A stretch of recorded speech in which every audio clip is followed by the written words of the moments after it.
Vamos resolver a seguinte questão. Consideremos o grupo multiplicativo S sendo o conjunto dos números complexos Z, tais que o módulo de Z é igual a 1. Mostre que S é isomorfo a R cocentado Z.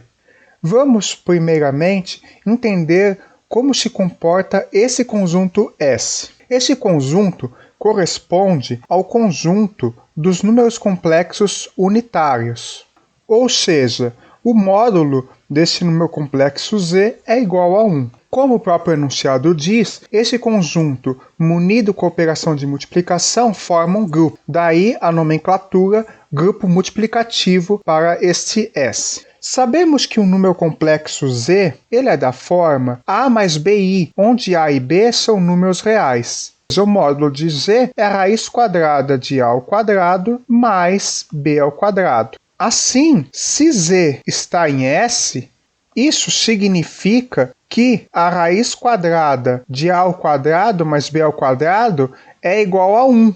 Ou seja, isso significa que A ao quadrado mais B ao quadrado é igual a 1. Esta equação corresponde a uma circunferência centrada na origem e cujo raio é igual a 1. Assim, no plano complexo, podemos representá-la como sendo um círculo de raio 1. Assim, podemos representar o complexo Z nesse círculo trigonométrico, onde seu raio é igual a 1 e existe um ângulo θ que vai corresponder ao argumento desse número complexo Z. Assim, podemos escrevê-lo em sua forma polar em termos desse ângulo. A forma polar deste Z será justamente... Observe que a coordenada parte real A será correspondente justamente ao cosseno do ângulo θ. Assim como Z pode ser escrito na forma A mais BI e a hipotenusa corresponde ao nosso módulo, que neste caso é 1, já que o Z pertence a S, então podemos escrever o A como sendo cosseno de θ e, analogamente, podemos escrever o B como sendo seno de θ. Assim, o número complexo Z pode ser escrito como sendo cosseno de θ mais I seno de θ, neste caso, para um Z que está em S. Agora que já desvendamos como são os elementos deste conjunto S, estamos aptos a entender o que precisamos para resolver esta questão. Queremos provar que A e cocentado Z são isomorfos a este conjunto S. Para isso, uma ideia interessante é utilizar o teorema do homomorfismo para conseguir escrever isso em termos de um certo homomorfismo, ou seja, a ideia vai ser encontrar o homomorfismo φ, cujo conjunto domínio é o conjunto dos números reais e cujo contradomínio é um conjunto que contém S como subconjunto. Aqui, no caso, já que o S é o conjunto dos complexos de módulo 1, podemos pensar no contradomínio como sendo o conjunto de todos os meus complexos. Como no enunciado S é um grupo multiplicativo, precisamos pensar nesse homomorfismo como um homomorfismo de grupos. Estamos procurando o homomorfismo de grupos de R para C, tal que seu núcleo seja o conjunto dos números inteiros e a imagem desse homomorfismo seja o conjunto S. Como estamos pensando em grupos, precisamos definir qual operação do R e do C vamos considerar. Observe que definindo o homomorfismo dessa forma, tal que o núcleo é o conjunto dos inteiros e a imagem é o conjunto S, então, pelo teorema do homomorfismo, teremos que o R cocentado com o kernel de φ será isomorfo à imagem de φ, ou seja, teremos o resultado desejado. Como queremos que esta φ tenha como um subconjunto a imagem o conjunto S, faz sentido defini-la como sendo uma coisa na forma polar, como sendo o cosseno de um certo elemento, mais I seno de um outro certo elemento. Assim, faz sentido considerarmos o R como sendo um grupo aditivo e considerar os complexos como sendo um grupo multiplicativo. Observe que precisamos tirar o zero aqui. Já com zero, os conjuntos dos meus complexos não vai ser um grupo multiplicativo. E como podemos definir esta φ? Para um certo tzinho número real, queremos que esta φ nos leve há algo que seja da forma cosseno mais i seno. Assim, vamos escrever φ de t como sendo cosseno de 2πt mais i seno de 2πt.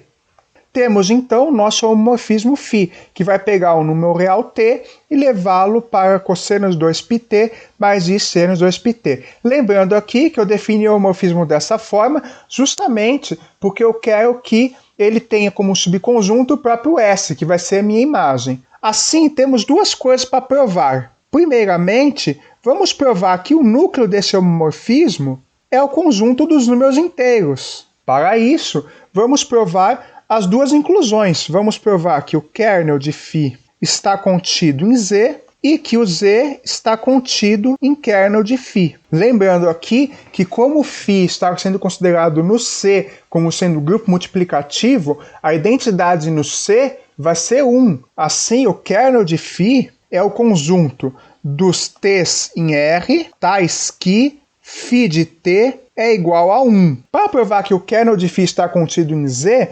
peguemos um certo elemento t que pertence a esse kernel. Se t está nesse kernel, isso significa que φ de t é igual a 1. Aqui, pensando nos complexos, 1 eu posso escrever como sendo 1 mais 0i.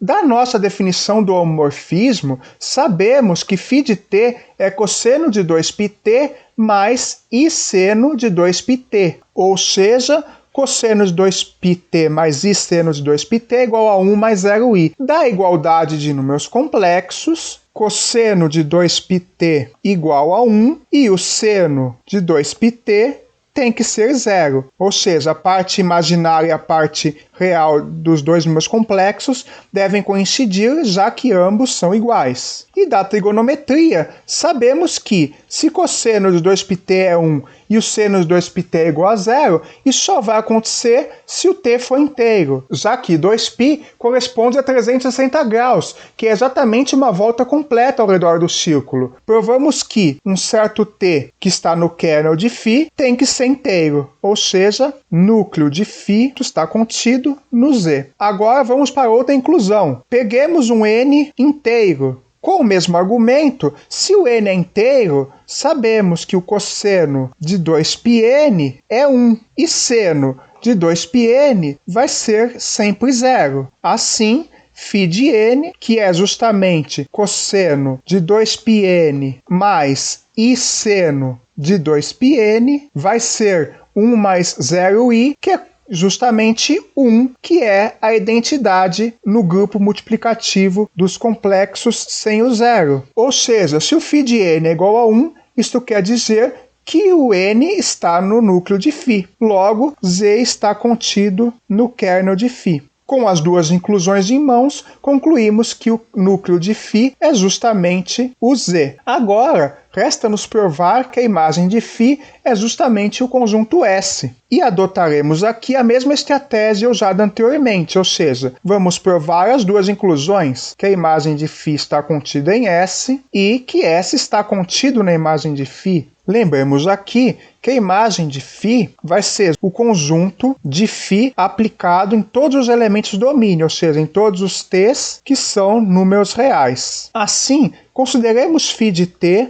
um elemento na imagem de φ. Φ de t sabemos que é cosseno de 2πt mais i seno de 2πt. Queremos provar que φ de t está em S. E sabemos que S é justamente o conjunto dos complexos unitários, ou seja, de módulo 1. Assim, para provar que o φ de t está em S, basta verificar que o módulo desse φ de t é justamente 1. Então, vamos ver o que acontece com o módulo de φ de t. O módulo de φ de t vai corresponder ao módulo de cosseno de 2πt mais i seno de 2πt. Ou seja, a raiz quadrada de cosseno de 2πt ao quadrado mais seno de 2πt ao quadrado. Ora, cosseno ao quadrado de um certo valor mais seno ao quadrado de outro valor é uma relação fundamental da trigonometria. E esse valor sempre vai ser 1. Isso aqui é justamente a raiz quadrada de 1, que é igual a 1. Logo, φ de t é igual a 1. Isso significa que o φ de t está em S. Portanto, a imagem de φ está